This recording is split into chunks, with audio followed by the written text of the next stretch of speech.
सोचना। और मान लो कि कहीं इस फल की महिमा सत्य हो गई और मैं बच भी गई और मैं गर्भवती हो गई। मैंने सुना है कि गर्भवती महिला का पेट बहुत बड़ा होता है। और महाराज यदि मैं गर्भवती हो भी गई तो मैंने सुना है कि गर्भवती महिला कोई कार्य नहीं कर पाती जैसे जैसे समय आता है। सो महाराज तुम्हें घर का काम कौन करेगा? तरह तरह की बातें, कहीं चोर आ गया तो मैं भग भी नहीं पाऊंगी महाराज। तरह तरह की बातें सोच रही है आत्मा में, पर फल नहीं, फल के खाने के लिए एक भी बात अच्छी नहीं सोची उसने। सुबह हुआ, कहते हैं बालकनी में खड़ी होकर के देखी तो एक वृद्ध माता वहां से निकल रही थी, प्रस्थान कर रही थी महाराज उसी के घर के समीप से, समक्ष से। आज कहते महाराज बोलो बताओ, बोलिए बताइए कौन सी समस्या है? सुंदरी जी बोल रहे हैं ये आपके पंडित जी, इनका नाम नहीं ले सकती, पंडित जी कि कहीं से फल लेकर के आए, पता नहीं कौन सा महात्मा दे दिया है। और ऐसी बात है, बताओ अगर मैं खाऊं कि ना खाऊं? सुभद्रा माता कहती है हे दुबली मेरी बात मानो तो साधु महात्मा का मान रख करके उसको खा लो। अरे वो आपको फायदा नहीं करेगा तो हानि भी नहीं पहुंचाएगा, उसको खाना चाहिए। दुबली ने जब ये बात को सुनी, बोली बात क्या भैया?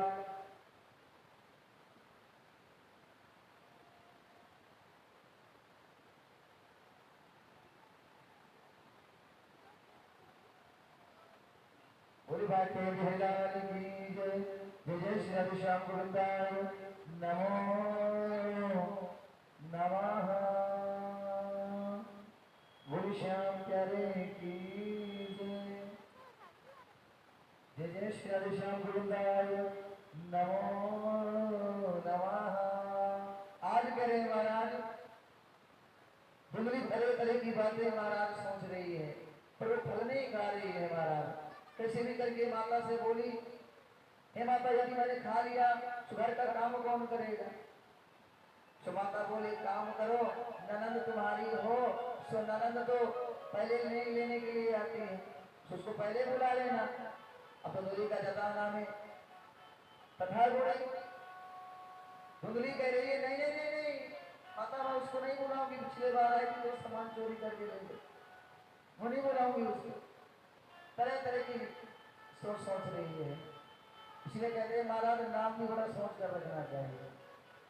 आज के लिए टोनी मोनी ऐसा पता नहीं कैसे कैसे नाम कर रहे महाराज। अब चाहता पहले के नाम कैसे होते थे, राम दशरथ, जैसे जैसे नाम हो वैसे वैसे गुण। बोले साचे दरबार की भरत शत्रुघ्न लक्ष्मण कितने अच्छे नाम होते, उनके विचार कितने अच्छे थे। अरे आज के डेट में जिस भाई को पता चल जाए कि मेरा भाई तपस्या करने के चला गया है महाराज, से पहले से उसका हड़पने के लिए तैयार हो गए। पर भरत ने मोह ही नहीं किया, किराज होता गया है ये भाई है। बोले भाई बोले साचे दरबार की जय जय जय श्री राधे श्याम गोविंदाय नमो नमः। बोली राधा रानी सरकार की जय। प्रेम से बोलो क्या क्या बोलना है? राधे राधे राधे राधे राधे राधे राधे राधे राधे राधे। बोली साचे दरबार की जय। आज कहते महाराज गोकर्ण महाराज गए और जाकर के हरिद्वार में बढ़िया है शुभ मुहूर्त रखा, पत्रा में देख करके टाइमिंग रखी, पत्रा को देखा और बढ़िया मुहूर्त रखवा करके बढ़िया 21 से लेकर के एक दिन बढ़ गया महाराज, पानी बरस गया, बारिश हो गई, तो 21 से लगा करके 29 तक की भव्य महाकलश यात्रा और भागवत मदीना गांव जिला सोनीपत में लेकर के आ गए। और सभी मित्रों को मोक्ष दिलाने के लिए आज द्वितीय दिवस की कथा सभी सुन रहे हैं। बोले साचे दरबार की। ठीक उसी प्रकार कहते हैं जाकर के गोकर्ण महाराज भी हरिद्वार में बढ़िया जैसा यहाँ पर चल रहा है वैसे ही वहाँ पर प्रोग्राम किए और बढ़िया कलश यात्रा करवा करके प्रथम दिवस की जैसे ही कहते हैं अगले दिन कथा प्रारंभ की तो कहते हैं हरा भाषा बनवा दिया। नारद जी बोले थे कि उस हरे बास में धुंधकारी को आवाहन करना। तो आज कह रहे हैं धुंधकारी का आवाहन कर रहे हैं, धुंधकारियों आत्मा मोक्ष, आप आकर के इस बास में बैठ करके 7 दिन की कथा सुन करके साक्षात मोक्ष प्राप्त हो जाओ। फिर सरकार ने ऋषि जी महाराज भक्ति माता को नारद के माध्यम से कथा सुनाए थे तो 88,000 ऋषि मुनि आए थे। पर जब गोकर्ण महाराज सुना रहे हैं सब कह रहे हैं 18,000 ऋषि मुनि बता रहे, बोले 18,000 ऋषि मुनि महाराजों की जय। और समस्त 33 करोड़ देवता पधारे, 33 करोड़ से भी ज्यादा। वहां पंडाल इतना भरा, इतना बड़ा कि जगह नहीं, कुछ तो अदृश्य होकर के सुन रहे हैं। धुंधकारी जी को कहते हैं हरे बास में जगह दी गई, स्थान दिया गया, वो हरे बास में विराजमान हुए। इधर कहते हैं जैसे ही महा कथा प्रारंभ हुई, प्रथम दिवस की कथा, जैसे ही श्लोक पढ़वाए, कृष्ण नारायणं वंदे, हरि कृष्ण वंदे व्रजाप्रिया, कि कृष्णं द्वैपायनं वंदे, कृष्णं वंदे प्रीतास्तुतं, कि भाग्यवत हरि रूप जिसका, जो सदा चित्तर करे, श्री देवकी नंदन धरे, श्री यशोदाय नमो नमः।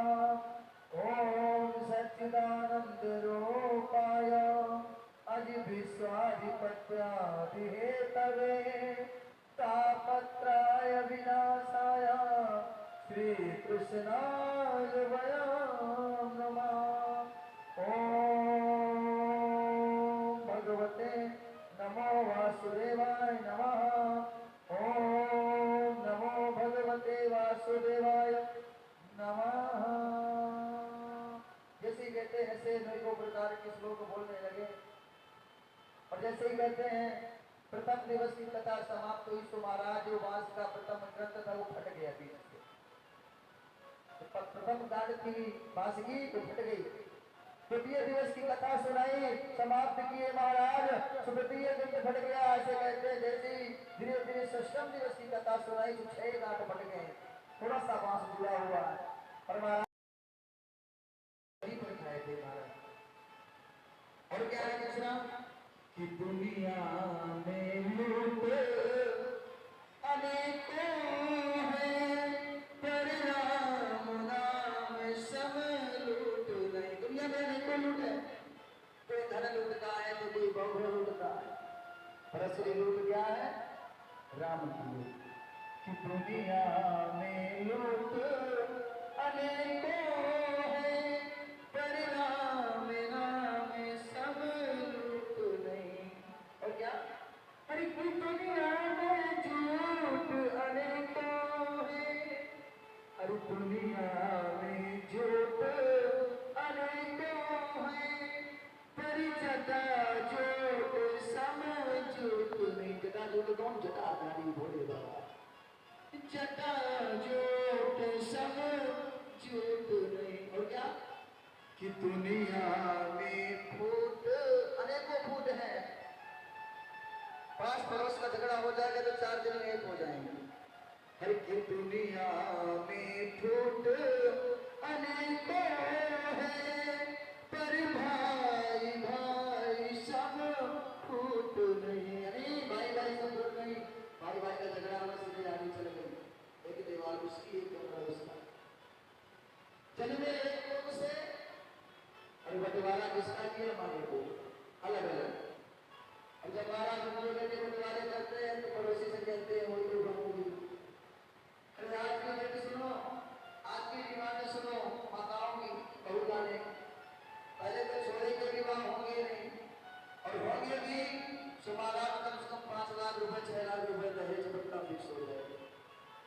और महाराज दहेज लेकर के जो बहू आएगी वो आपको सेवा करेगी, उम्मीद रखती है। वो बार बार यही कहेगी मैं तो इतना दहेज लेकर के आई, मैं क्यों सेवा करूं? अरे क्यों ना कहें, आपने अपने बेटे की शादी नहीं की, उसको 5 लाख में बेच दिया। कैसा बेटा? पहले तो ध्यान देना चाहिए, 5 लाख ले रही, सेवा कर रही हूं मेरे बेटे का। सो महाराज जिसको बेचा है, उसकी पत्नी को बेचा है, सब वो जाने, उसकी पत्नी जाने। इसलिए महाराज दूसरा क्या धन मिट्टी के बराबर है और अपना धन अमृत के समान है, चाहे कमाई 1 रुपए हो, अपने में संतुष्ट रहना चाहिए। बड़ी भाग्य भगवान की। आज कहते हैं महाराज दुदली जी तरह तरह की बातें सोच रही हैं, पर महाराज कहते हैं बूढ़ी भैया की बात एक भी नहीं मानी। कहते हैं दिन भर सोचती रही, फल को खाया ही नहीं, फल थोड़ा सा खराब होने लगा। अगले दिन कहते हैं उन्हीं की बहनी सूरज, कुंडली की बहनी सूरज जो है आकर के सीधे कहती है आई और अपने बहना को चिंतित दिखाई प्रतीत हुआ उनको। सुहाज कहते हैं महाराज कुंडली से पूछने लगी, अरे बहना तुम कोई टेंशन में हो क्या? चिंता अंदर अंदर आपको मिटाए जा रही है, खाए जा रही है। कुंडली कह रही नहीं बहना कोई टेंशन नहीं है। सूरज जी बोलती नहीं नहीं अपने बहन से क्या छुपा, मैंने यहाँ तक तेरे से कुछ छुपाया है जो अब तू मुझसे छुपा रही है, क्यों छुपा रही है? कुंडली बोली कोई बात नहीं बहना, ठीक है अगर तुम चाहती हो तो मैं तुम्हें बता रही हूँ। तो बहना ऐसी सी बात है, पता नहीं कहाँ से पल लेकर के आ गए, मैं सोच रही हूँ खाऊं या ना खाऊं। पर कहते हैं जिसके भाग्य में जो होता है वो उसी को मिलता है, भाग्य से भाग्य तालिका कोई नहीं डाल सकता। भाग्य तालिका केवल एक ही है, कौन डाल सकता है? जगत पिता परमेश्वर व नारायण भगवान की जय। मात्र नारायण लक्ष्मीपति नारायण। आज कहते हैं महाराज